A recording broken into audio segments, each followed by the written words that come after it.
السلام علیکم ورحمۃ اللہ وبرکاتہ۔ میرا عزیز ساتھیو، قرآن کریم کی 2 آیت کریمہ اور ایک حدیث کا مختصر سا ٹکڑا پڑھا گیا ہے۔ التائب حبیب اللہ، کہ اللہ تعالیٰ کو توبہ کرنے والا اللہ تعالیٰ کا محبوب ہے، اللہ تعالیٰ کا دوست ہے۔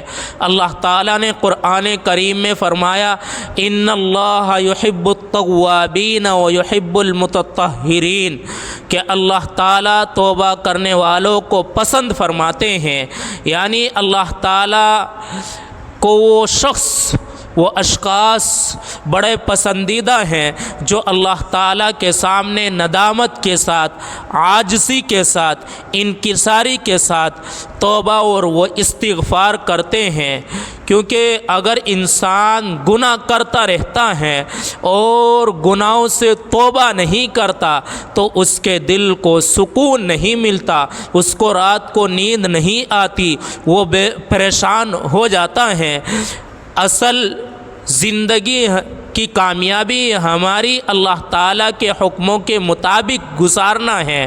جیسا کہ برف کی تاثیر ہے کہ ٹھنڈا کرتی ہے اور آگ کی تاثیر وہ گرم ہوتی ہے، اسی طریقے سے گناہوں کی تاثیر یہ ہے کہ وہ انسان کے دل کو سیاہ کر دیتی ہیں۔ اب اس کو عبادت میں مزہ نہیں آتا، اس سے نیکی کی توفیق چھین لی جاتی ہے، اس کو تلاوت کرنے کو دل نہیں چاہتا، اس کا دعا مانگنے کو دل نہیں چاہتا۔ اگر وہ نماز بھی پڑھتا ہے تو نمازوں میں بھی ذہن ادھر ادھر چلا جاتا ہے۔ تو میرے بھائیو، اللہ تعالیٰ نے قرآن کریم میں فرمایا ان اللہ یحب التوابین، کہ بے شک اللہ تعالیٰ توبہ کرنے والوں سے محبت فرماتے ہیں۔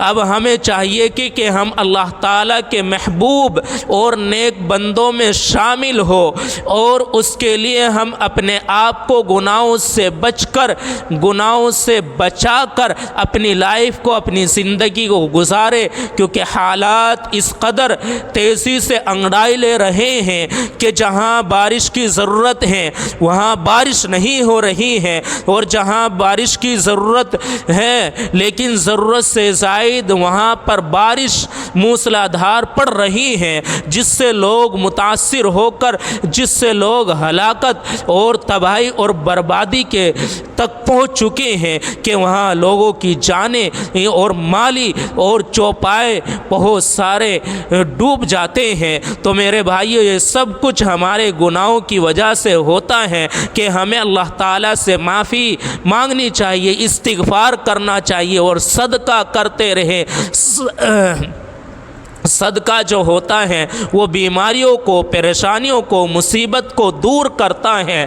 تو اور یہ جو اللہ تعالیٰ نے نیکی کی توفیق دی ہے، اس پر ہم اللہ تعالیٰ کا شکر ادا کریں۔ جس طریقے سے ہمارے اسلاف نیکی کے مل جانے پر، اخلاص کی دولت مل جانے پر، بھلائی کے مل جانے پر، نیک کام کرنے کے مل جانے پر وہ اللہ تعالیٰ کا اس قدر شکر ادا کیا کرتے تھے۔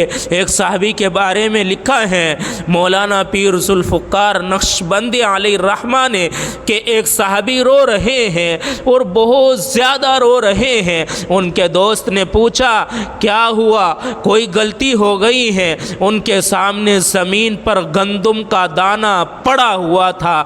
انہوں نے گندم کا دانہ اٹھا کر فرمایا کہ یہ اس دانے کے برابر بھی کوئی گناہ ارادتاً نہیں کیا، بلکہ میں اس بات پر رو رہا ہوں کہ اللہ تعالیٰ نے جو نعمت اس وقت عطا کی ہے، پتہ نہیں ہے، معلوم نہیں ہے کہ موت تک یہ مجھ سے محفوظ رہ سکے یا نہیں، کیونکہ حالات اس قدر تیزی سے بدلتے ہیں کہ کچھ کہا نہیں جا سکتا۔ حدیث پاک میں آتا ہے کہ صبح کو اٹھے گا مومن، اللہ اللہ کرنے والا مومن ہوگا، مسلمان ہوگا، مگر شام ہوتے ہوتے اس کے دل سے ایمان، بالکل دل سے ایمان چلا جائے گا وہ ایمان سے محروم ہو جائے گا۔ میرے بھائیو، ضرورت ہے ہم اللہ تعالیٰ کے حکموں کو فالو کرنا، اللہ تعالیٰ کے حکموں کے مطابق زندگی گزارنا،